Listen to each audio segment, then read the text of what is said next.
Alors il y a quelques promesses, quelques éléments d'engagement dans ce livre. Vous en avez dévoilé déjà quelques-uns, et puis ce livre en contient, je le disais. Par exemple, la gratuité totale des transports en commun pour les moins de 18 ans. Oui. Bon. C'est quelque chose que vous aviez déjà essayé de faire sous d'autres manières, qui n'a pas marché à plusieurs reprises.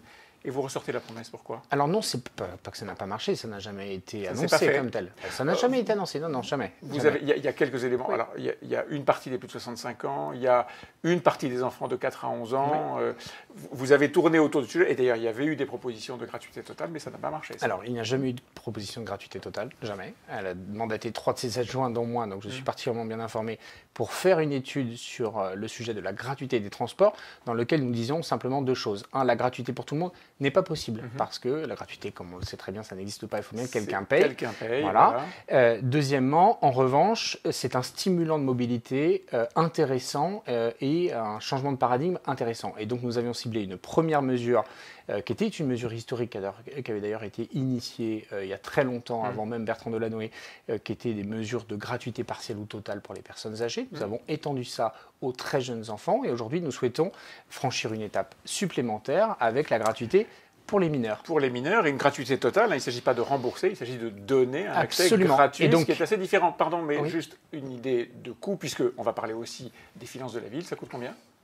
Cette mesure, ça dépend du taux de recours, mais on est autour de 30-40 millions d'euros, c'est-à-dire moins cher que ce que nous consacrons déjà. Parce qu'aujourd'hui, on est dans une situation qui est un peu complexe, qui est comme on n'avait pas branché les bons tuyaux avec Île-de-France Mobilité, qui n'était pas en capacité de faire de la facturation. Parce que ce n'est pas vous seul qui décidez tout ça. Alors, si c'est nous seuls qui décidons, simplement, nous sommes soumis aux critères budgétaires et organisationnels d'Île-de-France Mobilité.